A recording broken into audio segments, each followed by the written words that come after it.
Hi, this is Chris again, Chat by Chance Cross Country. I got 9,400 miles clocked on my trip so far. Took off in Salt Lake City, went up through Canada, zigzagging my way down to the United States. And a highlight for my trip, destination Key West, Florida. Reason being, because I served in the Coast Guard between 1981 and 85, and I was on this ship, the Coast Guard cutter Ingham, for 2.5 years from 1982 to 1985, and it was a great ship. It's got a lot of history. It's a national monument now, and the executive curator here, Bill Verge, he takes care of the ship, instrumental in making this made into a national monument. And it's just a beautiful ship, and there's a lot of history to it. The only ship in U.S. history to get 2 presidential citations, and just goes on and on and on with the many years of service, over 50 years of actual service to our country. And Bill, how are you today, sir? Doing fine, and welcome back. Glad to have old crew members visiting, bring back some memories, after all these years. And we had a good time doing the tour, and you're pointing out certain things that we weren't aware of because we weren't here at the time. But at any rate, welcome on board. Yeah, Bill, was so nice. It's actually closed now for maintenance. They close it one month out of the year, and this is the lull season in Key West, Florida right now for tourists. So this is the month they closed it to do maintenance work on the ship. And I called him up and I begged for him to give me a tour. And then a few other folks showed up at the time. It just happened to show up at the time. He's nice enough to give us all a complete tour of the ship. And it was just a remarkable experience. Brought back tons of memories. And Bill, so how long have you been doing this? This will be 11th year. 11 years ago, they were going to take the ship out and reef it, use an artificial reef, and I said, you can't do that. I said, there's too much history on that ship. MacArthur and Admiral Buckmaster and all the Admiral Struble and all the famous World War II guys, plus the fact she has 2 presidential citations and 21 ribbons, 17 battle stars. You don't get to duplicate that anymore. And I wanted to make sure the younger generation got a history of World War II and Korea and Vietnam and all the way up. She served from 1936 to 1988, which is hard to believe, 52 years, but I guess only the Coast Guard can get moisture out of a penny. So she was the longest ship and the most decorated ship on active duty in 1986 of all the naval fleet in the United States, and she'll always be the most decorated ship in Coast Guard history. Amazing. And Bill, so this is officially a national monument. Yeah, it's a National Historic Landmark, and there's only 2 in all of, or pardon me, 3 in all of Monroe County, and this is one of them. I brought it here. Now the state accessioned it. It was deaccessioned from South Carolina and brought down here 11 years ago. Wow. So what did it take for you, to make this into a museum for all of us to enjoy? Well, if you're talking in terms of dollars, about $800,000 plus. But just the labor, the pure labor of moving a ship and tugboats and arranging and Coast Guard approval for this and that and so forth. And finding a home. Finding a home is always difficult because it's waterfront property. And a waterfront property is always the most expensive piece of property in any town, and they don't want to give it up. But in this case, Key West wanted it because basically where we're located is the old U.S. Naval Station. And since Coast Guard served both Navy and Coast Guard for all those years, they were glad to have it here. So during World War II or Vietnam, both, this was a Coast Guard cutter, and they just pretty much painted it gray and placed it in service. What was the story there? Yeah, no, in those days when war broke out, the Coast Guard became part of the Navy as an auxiliary, basically, and they took over destroyer escorts and some destroyers and helped the Navy out, plus all the Coast Guard ships that were around at the time became naval vessels, and they painted gray and camouflage just like all the others. We didn't do that in Vietnam. In Vietnam, we kept our colors and so forth because Senator Claiborne Pell from Rhode Island, who was in World War II, he served in the Coast Guard. And he felt badly that we had to give up our identity and become part of the Navy and fly Navy flags and take down the Coast Guard flags.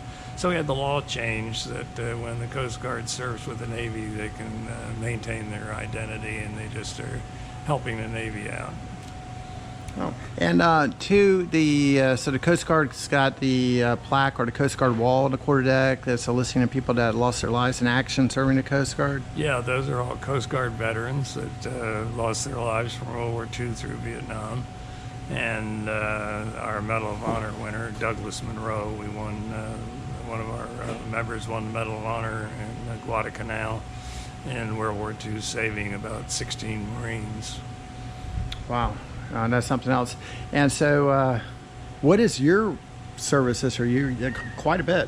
Well, went in 1955 and served until retired in 1978. And matter of fact, the ship outlasted me. She didn't retire until 88. She lasted 10 years longer. Well, I served in Vietnam in 65, 66. I served on buoy tenders. I served on other ships and a lot of shore duty. Served in headquarters. Short duty that seagoing types hate to do, but you gotta every now and then put some time in. 7th District office, 5th District, and so forth. So what is it that you and your crew here do day by day? It's constantly. It's normally a ship had a crew of 125 to 150. We got a crew of 5. We try to do the same thing they do. The ship is live. Everything on it works. All the electrical, mechanical, painting, and everything else all has to be maintained like any other ship. So every 10 years we plan to go into the shipyard, and we're due to go in next year, this year, and bring her back up to snuff again and keep it that way. Hope to see her 100th birthday. Yeah, I don't know if you folks ever had a sailboat, but back in the day I was a sailing instructor, and I know all the work and upkeep it takes to maintain a sailboat, a small sailboat, and it pretty much owns you. I can imagine the work and upkeep it takes to keep this thing for a going. 327-foot ship. It's a little bigger than a destroyer escort. Yeah. And there's an awful lot of equipment. There were an awful lot of experts and gunner's mates and electricians mates and mechanical guys and machinist mates and everything that used to do all that work. So we have to become kind of a jack of all trade and figure it out ourselves. And occasionally we get some help from the Coast Guard. When they have a little time, they come over and help us out. Sometimes when the visiting ships come in from other ports, they'll come over and help out. But by and large, they're active duty and they're busy and whatnot, but they give us as much time as they can. Wow. So you've been here, and you're people that live on the ship, or? Yeah, I've got a crew that stays on the ship, obviously, in case there's any emergencies at nighttime, fire, machinery running, and safety, and security, and the whole thing. So the ship is still manned with a couple crew members. And you did mention, what was the slip fee for this thing in Key West, where everything's really extravagant and expensive? Well, what was the question again? What is the slip fee you pay? Oh, here we only pay the city. We have a 20-year lease for $1 a year, but that's the minor part. Our insurance is, $4,000 a month, and our electric is $2,000 a month, and the maintenance and so forth. So it costs us about pretty close to $400,000 or $500,000 a year to operate this ship. So. And where is it do you acquire those funds to keep this thing going? Here, there, and out of my pocket, and other people who are generous and so forth. And we have admissions, obviously, for tours, and then we have weddings and parties and functions, and then we do training for the SEALs and the Rangers and the FBI and SOCOM and wherever we can get money. We haven't started printing it yet, but that may be an option somewhere down the line. That's quite a unique story, a man in his ship. And this is quite the ship. Is there any an interesting story or very interesting or some interesting story or unique story that comes to mind regarding this ship back in the day? Only she did so much in 52 years. It's unbelievable history. She escorted the unknown soldiers to Arlington Cemetery and And she's the last remaining American ship floating ever sank a German U-boat. And there's just a long list of that sort of thing. But my enjoyment is when I get the old veterans coming back. My World War II guys, I used to have about 20, and now I have about 6 or 7. And they come back and tell sea stories of what happened in the Philippines during World War II. She was in on 13 landings, and she was the flagship for 6 of the landings.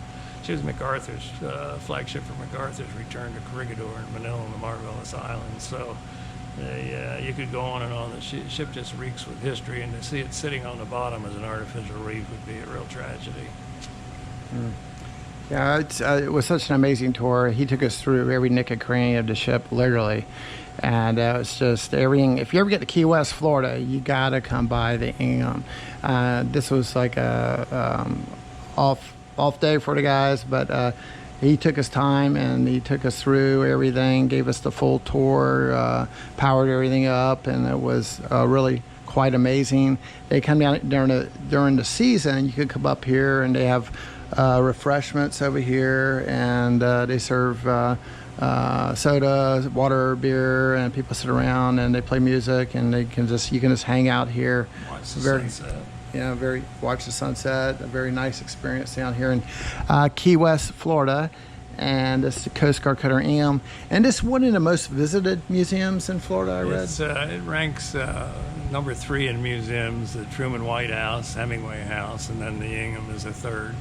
But out of things to do in Key West, 138 things to do in Key West on TripAdvisor, we rank number 6. So she's right up there. People who come on board the ship leave, and their experience, since they didn't take anything off the ship, and I mean literally anything, as you saw when you were through, the cigarette packs are still sitting where the crewmen left them, and their clothes and dishes and silver and everything is still in place where it was when they left. And since when people go through, they come back and say, hey, it's a time capsule. It's just like the crew disappeared, or the whole crew went on liberty at one time and they're coming back. So it is literally it too. The ship store, everything, the desk, you can still see the paperwork lying out on the desk.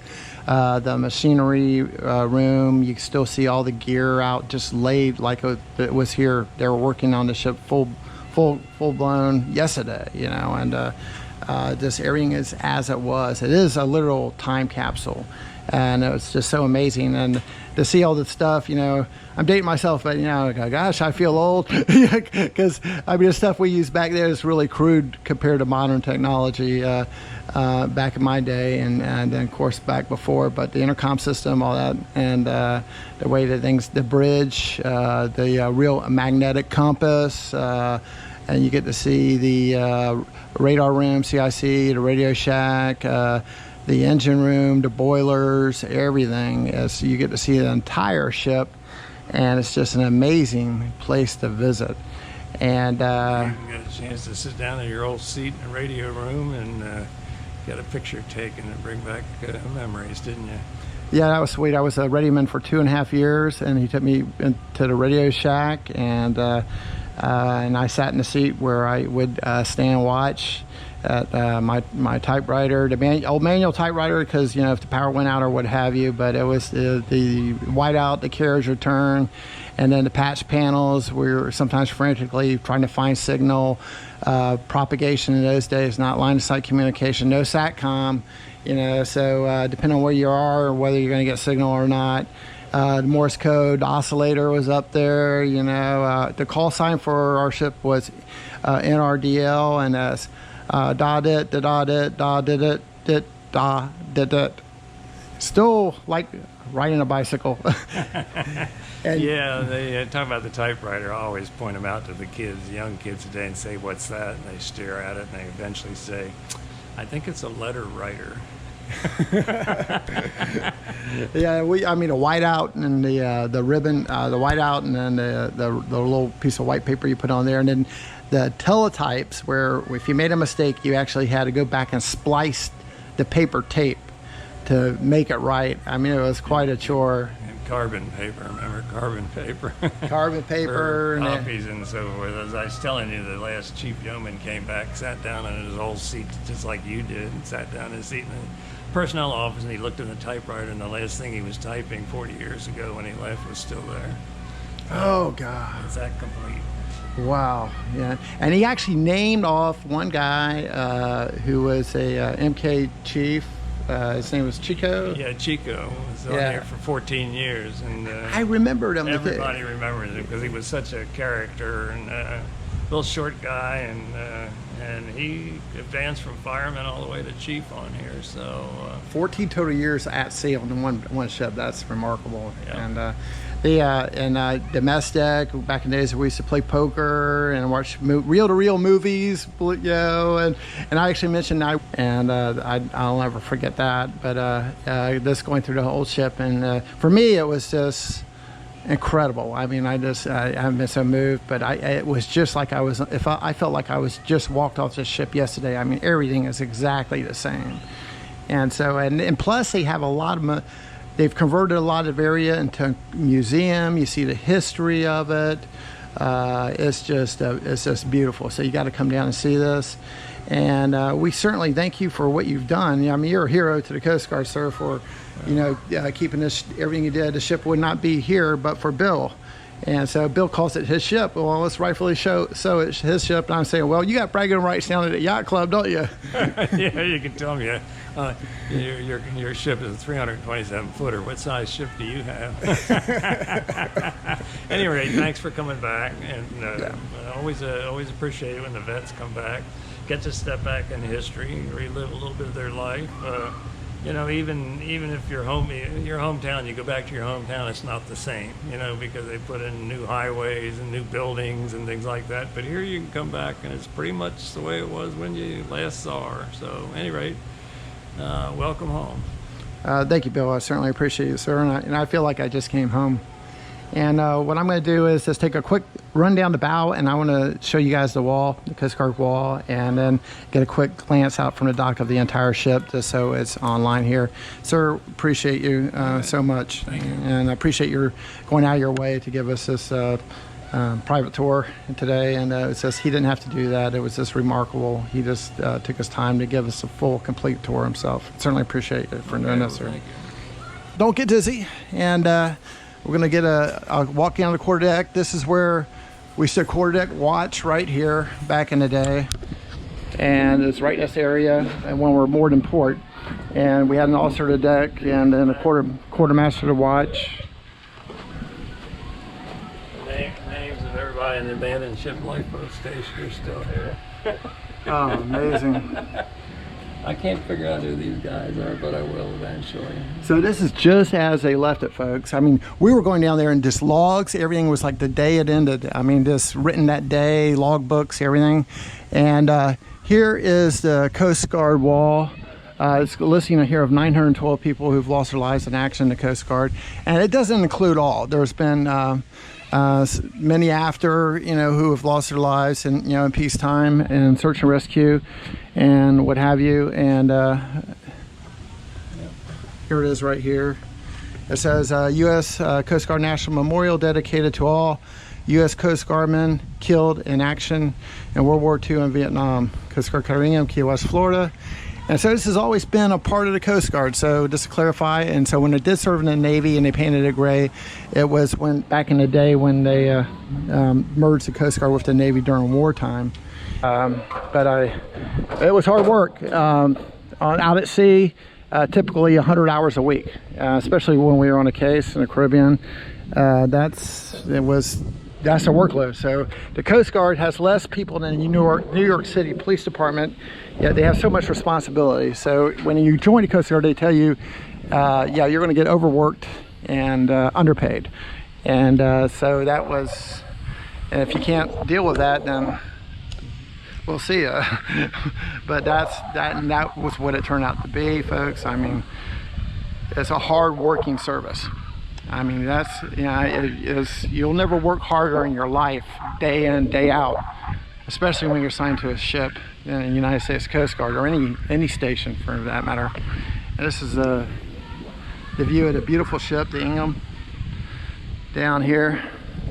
It's my home 2.5 years. I lived in a rack on the ship. That's what we called them. Just a little piece of foam rubber on top of steel. and we have 3-4 racks high, and you just had to slide in sideways and climb up. And then you jumped out. You had to be careful that you didn't jump out on top of somebody else who was getting out in the morning. Here she is, beautiful ship. So it was a highlight on my tour. It was a destination for me. Got here, it was closed. I'm like, oh no. And so I came 9,400 miles, and there's no way I'm not going to get a tour of my ship. So it was the second ship I actually served on. I served on the Coast Guard cutter Westwind, an icebreaker out of Milwaukee. It's no longer around, it's been scrapped, but I went to the mooring place when I was in Milwaukee, Wisconsin, just to see where we were moored. And here we are again. So my channel is Chat by Chance Cross Country, and but this is a ship, the beautiful ship. You got to come down and tour it for yourself, folks. It's just an amazing experience, and it's just a delight the way you're treated, and to tour the way you walk through and see everything, and the relaxed atmosphere.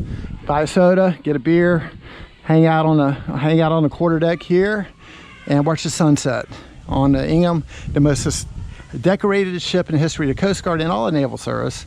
It's the only ship in all the Naval Service to get 2 presidential citations, and so it will always be the most decorated ship in the history of the United States Coast Guard. So come on down to Ingham, folks, and it's Chat by Chance now. We'll be seeing you down the road. I'm in Key West, Florida, going to head up the coast, and you guys like us and follow us. Thank you.